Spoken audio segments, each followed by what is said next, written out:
Hi guys! Good morning! So, garden update after ng mga bagyo. So, ito pa lang dapat yung unang-unang araw ko na mag-aayos ako dito sa garden. Pero, tingnan nyo na naman yung ulap. Bigla na namang umulan at balita ko ay may bagyo na naman daw na nagland dito sa Pilipinas. Kaya, ganito ang eksena namin dito sa gilid. Nagsahod ako ng mga timba kasi ipang didilig ko yan doon sa mga halaman natin. Ayusin ko pa lang dapat to kanina. Ayan, tapos nagwalis-walis pa lang ako dito sa likod. Tapos bigla nang umulan, kaya tumigil na naman ako. So eto guys, hahanapan ko pa to ng pangtukod. Kasi nga humapay siya nung nakaraang bagyo, yung kay Christine. Ayan, tapos ang bala ko dapat talaga is magtatabas ako ng mga crotons, yung ibang halaman dito. Tapos yung mga halaman ng mga natumba. Kasi nabisi kami guys sa harap ng bahay natin dahil naglagay kami doon ng tent at naglagay kami ng tindahan. So etong likod, di ko masyadong napansin simula nung nagbagyo kaya ganito yung itsura niya. Ayan, tingnan nyo, halos hindi na naman makita yung kubo sa kabila dahil sa taas ng crotons natin. Isinama ko kayo nung nakaraan, diba, nung inano natin to, tinabasa natin. Tapos kanina, ayun nga, pumunta ako dito sa garden para magligpit sana kung ano yung mga dapat kong gawin kasi kasama natin sa tindahan, tamang walis lang sila at punas ng mga lamesa, pero lahat ng mga halaman dito is ako talaga yung nag-aayos. So ayun nga, inagahan ko talaga ng gising para ma-check tong ano natin, kubo. Tapos ayun, nakapagwalis naman ako, pero yun nga, biglang umulan kaya na-stop na naman tayo. So yung mga gusto kong gawin ay hindi ko na naman nagawa kasi eto sa kabilang side ng garden natin guys, tuluyan ng nilamon ng damo yung anuhan namin dito ng gulay dapat. So ayun, inano na ng damo. Yan yung mga ayusin natin. Tapos dahil nilipat ko yung mga plant stand sa harap, yung ibang mga halaman naman natin ngayon is nandito lang sa mga lapag. So ayan, at hindi sila masyadong magandang tingnan. Kaya parang disaster talaga dito sa garden natin. Dito sa backyard natin. Dito sa kabilang side lang guys ha. Pero yung dito sa kainan naman is okay naman sila. So lagi namang nalilinisan. At saka syempre naayos ko naman yung mga halaman dito. Kaya tuloy-tuloy pa rin yung pagbubukas natin ng tindahan. So medyo bothered lang talaga ako dito sa may dun sa kabilang side kasi nga hindi na siya naayos at medyo nahi-hurt ako pag nakakarinig ako ng mga comment na hindi na daw maganda yung garden ko. So ayun nga, kanina nagmadali akong gumising ng maaga para mag-ayos sana pero ayaw na naman ng panahon kaya postpone na naman tayo. Pero dito naman sa kabila guys, update ko lang kayo ng mga plants natin. So ayun yung gabi na tuwang-tuwa ako, ang gaganda pa rin nila. Ayan, tapos andito yung etong mother natin ng monstera na binili pa namin sa Baguio. Naikinat ni ate yan, tapos pinropagate at ito na siya. So ayun, hinahanap niya nga pala yan. Sis, ito na yung propagation mo nung ano, deliciosa. Tapos ayun, naglagay lang kami dito ni Rexy ng mga halaman. Ayan, yung mga air plants natin. Hindi lang masyadong kita sa video, pero may mga air plants yan.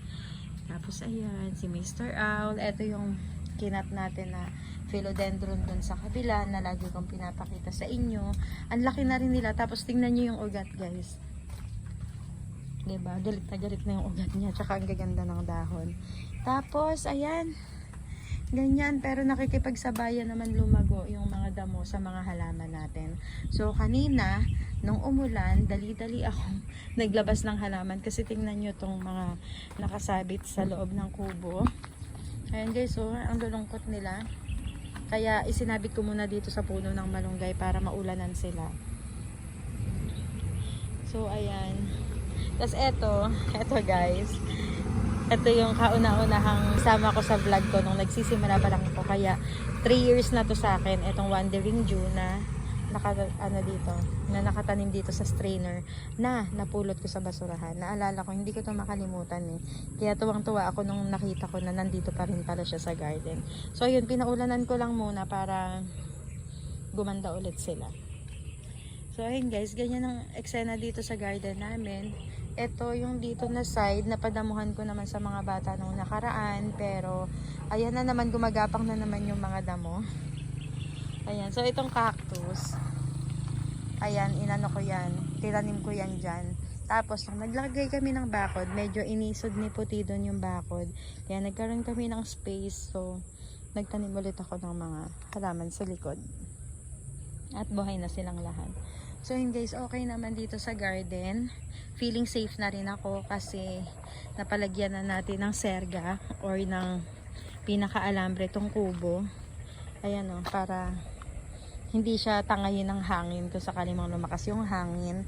Tapos, meron pang may nilagay pang bakal dito si Nico. Nandyan siya sa puno. Tapos nakakapit din siya doon sa haligi nung ating hashtag kubo ni Marge para mas safe siya.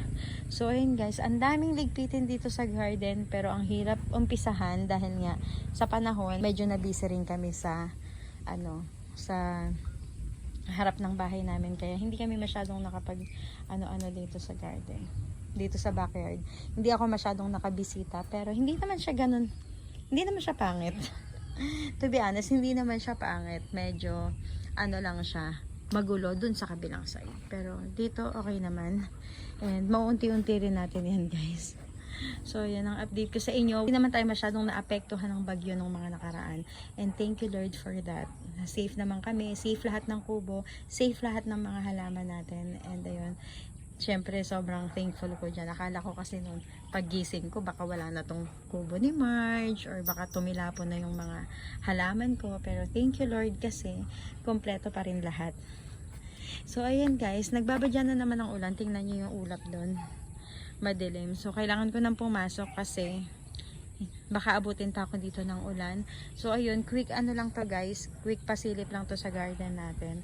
And dalhin ko kayo pala saglit dun sa ginawa namin sa harap para mapakita ko sa inyo yung pinagkaabalahan namin. Ito yung mga pinagagawa namin guys lately. So ayan, yung plant stand na nasa likod noon, nilabas ko dito para mailagay ko yung ibang succulents, para mainitan sila kasi dito yung part na mainit. Tapos, dito naman sa may labas ay naglagay tayo ng tent. Diyan nagtitinda si Ate Joy ng mga drinks, ng mga merienda, ganyan. Tapos eto naman yung isa nating plant stand, nilagay ko din dito. So yan, tas tamang linis, yung mga dogs nilipat ko dun sa likod ng plant stand na to.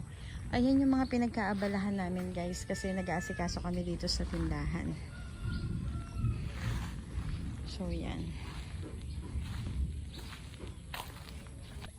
Palipat-lipat ako ng mga halaman. Kaya itong mga nandito, tingnan nyo may bakante.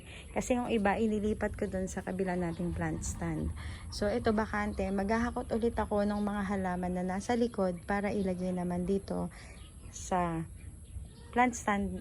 Para ilagay dito sa plant stand natin sa harap. So yun, ayusin ko pa tong mga to.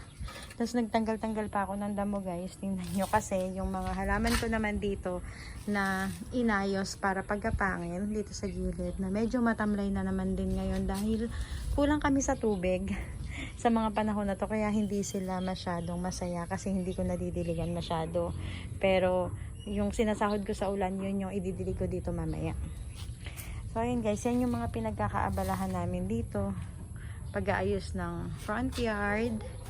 Ayan, tapos yung mga paninda natin. Syempre nagdagdag tayo kaya na-focus talaga din ako dito sa tindahan at dito sa harap ng tindahan natin. So ayun guys, ito nga pala yung regalo sa akin ng birthday ko last year. Ayan. Kay Ate Cecil Herano. Shout out Ate Cecil. Ayan. So ayun guys, yan lang naman yung ganap namin dito. Pero busy pa rin talaga kami. So ayun guys, keep safe and dry. Balita ko may bagyo na naman kaya mag-ingat po tayong lahat.